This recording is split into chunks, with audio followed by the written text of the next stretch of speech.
मुझे भी यूट्यूब पे वीडियोस ऐसे सजेस्ट होते रहते हैं या ऐसे सवाल भी आते हैं या आपके दिमाग में तो ये चीज़ डेफिनेटली कभी ना कभी आई होगी। आपने देखा होगा यूट्यूब वीडियोस में, ये म्यूचुअल फंड ने पिछले 1 साल में 80% का रिटर्न दिया, इसके अंदर इन्वेस्ट करो अगले 15 साल में इतना पैसा बन जाएगा। ये म्यूचुअल फंड ने पिछले 1 साल में 50% का रिटर्न दिया, इसके अंदर इन्वेस्ट करो इतना पैसा बन जाएगा। सुना होगा, कई सारे वीडियोस आते हैं यूट्यूब पे, आपको कहा जाएगा कि इस क्वार्टर में इस म्यूचुअल फंड ने इतना रिटर्न दिया, अब ये म्यूचुअल फंड अच्छा रिटर्न दे रहा है, इस म्यूचुअल फंड के अंदर चेंज कर लो। मतलब म्यूचुअल फंड को चेंज करने के ऊपर, और जो बेस्ट परफॉर्मिंग म्यूचुअल फंड्स रहते हैं पिछले 3 महीने में, पिछले 6 महीने में या पिछले 1 साल में, उसके ऊपर बहुत ज़्यादा फोकस दिया जाता है कि इसको छोड़ के उसमें इन्वेस्ट कर लो, उसको छोड़ के उसमें इन्वेस्ट कर लो। वीडियोस भी ऐसे देखे होंगे आपने, या फिर आपके दिमाग में ऐसा क्वेश्चन भी आया होगा कि अगर हर साल जो पिछले साल का बेस्ट परफॉर्मिंग फंड है उसके अंदर हम चेंज कर ले तो लॉन्ग टर्म में क्या हमें ज़्यादा रिटर्न्स बनेंगे या फिर नहीं बनेंगे। अब इसके ऊपर प्रॉपर एक स्टडी हो चुकी है। जो लोग आपको वीडियो में बताते हैं वो तो ऐसे ही बस बता देते हैं, मैं यहाँ पे प्रॉपर स्टडी की बात कर रहा हूँ।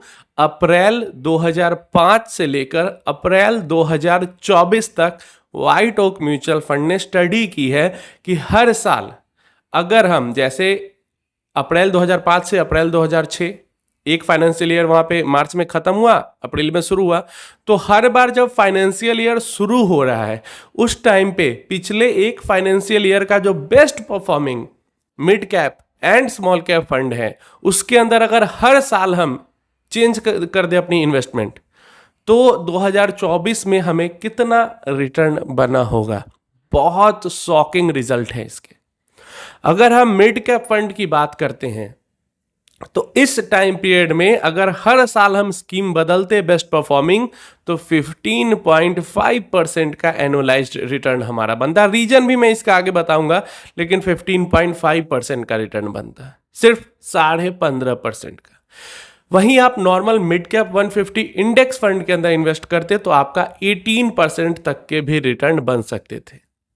एक बार बस इन्वेस्ट करके होल्ड कर लेते इंडेक्स फंड के अंदर में, तो एक्टिवली मैनेज्ड फंड्स के अंदर इन्वेस्ट करके होल्ड करते, अच्छे भी रिटर्न्स बन सकते थे, हो सकता है इंडेक्स से कम भी रिटर्न बनते। लेकिन एक नॉर्मल इंडेक्स फंड के अंदर इन्वेस्ट कर लेते तो 18% तक के रिटर्न बन जाते। और हर साल बेस्ट परफॉर्मिंग फंड के चक्कर में आपने स्कीम को चेंज किया है तो आपके सिर्फ 15.5% के रिटर्न बने। स्मॉल कैप के अंदर और भी शॉकिंग रिजल्ट है। हर साल आपने अगर बेस्ट परफॉर्मिंग स्मॉल कैप के अकॉर्डिंग स्कीम को चेंज किया होता कि पिछले 1 साल में किस स्मॉल कैप फंड ने ज्यादा रिटर्न दिए हैं, तो आपके रिटर्न बनते 15.1% एनुअलाइज्ड। और वहीं नॉर्मल स्मॉल कैप इंडेक्स के अंदर इन्वेस्ट कर दिया होता तो 16% के रिटर्न मिलते। और स्मॉल कैप के अंदर तो मैंने खुद भी स्टडी की है कि सेम टाइम पीरियड 2005 से अभी तक कुछ जो normal performing small cap funds है, जैसे फ्रैंकलिन हो गया या डीएसपी वगैरह हो गई, नॉर्मल स्मॉल कैप जो परफॉर्मिंग स्मॉल कैप फंड है उसके अंदर भी इन्वेस्ट करके होल्ड कर लिया रहता, तो रेगुलर का डाटा अवेलेबल है। डायरेक्ट के लिए अगर उसमें हम 1% का रिटर्न ऐड कर देते हैं तो 18 से 19% तक रिटर्न बन जाता, बस होल्ड करने से, जो कि एवरेज परफॉर्मिंग, वो भी बेस्ट परफॉर्मिंग फंड के अंदर नहीं। लेकिन अगर हर साल आपने बेस्ट परफॉर्मिंग फंड के चक्कर में चेंज किया होता स्कीम को तो आपके सिर्फ 15.1% के रिटर्न बनते। ये चीज आपको कोई नहीं बताएगा। वीडियो बनाने के लिए या व्यूज गेन करने के लिए ये स्कीम के अंदर इन्वेस्ट कर लो, फिर 2 महीने बाद ये स्कीम के अंदर इन्वेस्ट करो, फिर 6 महीने बाद ये स्कीम के अंदर इन्वेस्ट करो। लेकिन लॉन्ग टर्म इन्वेस्टिंग का और होल्डिंग का क्या फायदा है वो आपको कोई नहीं बताता। यहाँ पे चर्निंग पे बहुत ज्यादा लोग फोकस करते हैं कि इधर से उधर घूमो, उधर से उधर घूमो। फंड मैनेजर के ऊपर कुछ छोड़ते नहीं है। आप अगर पैसा इन्वेस्ट करके सिर्फ छोड़ दो फंड मैनेजर के ऊपर, तो नॉर्मली जो ज़्यादातर लोगों को रिटर्न बनता है उससे ज़्यादा रिटर्न बना के वो आपको दे देंगे। अच्छा, ऐसा होता क्यों है ये भी समझ लेते हैं। देखो, मार्केट के अंदर साइकिल्स होते हैं, जैसे सेक्टर्स को लेके साइकिल होते हैं, कभी कोई सेक्टर अच्छा करता है, कभी कोई सेक्टर अच्छा करता है, वैसे इन्वेस्टिंग स्ट्रैटेजी को लेकर भी साइकिल्स होते हैं। कभी वैल्यू इन्वेस्टिंग अच्छा करती है, किसी टाइम पीरियड में ग्रोथ इन्वेस्टिंग अच्छा करती है, किसी टाइम पीरियड में कोई स्कीम निकल के आ जाती है जिसका मोमेंटम स्ट्रैटेजी बहुत बढ़िया वर्क करते रहता है, किसी टाइम पीरियड में कोई क्वांट स्ट्रैटेजी ऐसी लेके आ जाता है कोई स्कीम जिसकी वो स्ट्रैटेजी काफ़ी अच्छा करती रहती है, कभी किसी का कॉन्ट्रा बेट अच्छा चल जाता है। तो होते रहता है ये सारी चीज़ें, अलग अलग टाइम पीरियड पे अलग अलग स्ट्रेटजी वर्क करती है। कभी कोई स्ट्रेटजी बहुत बढ़िया वर्क करती रहती है और उसी टाइम पीरियड में दूसरी स्ट्रेटजी होती है वो खराब वर्क करते रहती है।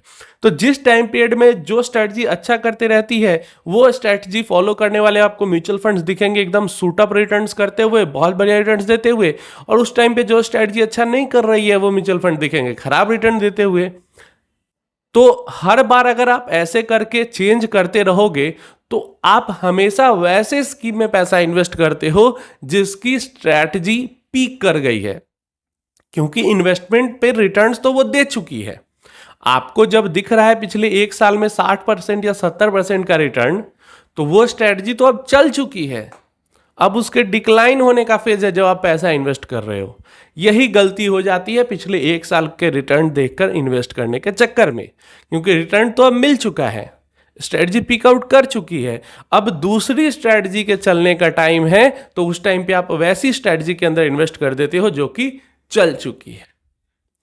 तो सबसे इसमें बढ़िया चीज ये होती है कि जो भी स्ट्रेटजी आपको अच्छी लगती है या जो म्यूचुअल फंड स्कीम अच्छा लगता है, जो अच्छा लग रहा है कि हाँ ये इसकी परफॉर्मेंस लॉन्ग टर्म से अच्छी चलती आ रही है, आपको दिख रहा है, बस उसके अंदर इन्वेस्ट करो और खराब समय में उसके अंदर होल्ड करो जब तक कि 3-4 साल तक वो एकदम डेड ही हो चुकी है।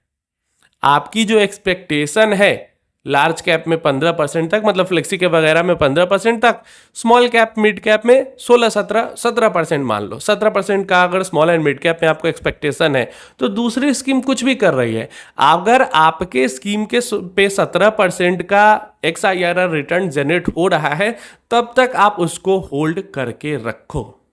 ऐसे में आप नॉर्मल मार्केट से बेहतर रिटर्न जनरेट कर लोगे। और बार बार स्कीम चेंज करने के चक्कर में, क्योंकि आपने पूरा इन्वेस्टमेंट एग्जिट करके दूसरे में इन्वेस्टमेंट कर दिया, आपको एक्चुअल XIRR पता भी नहीं चल पाएगा और आपका एक एवरेज नॉर्मल रिटर्न भी नहीं बन पाएगा, जो कि स्टडी में प्रूव हो चुका है।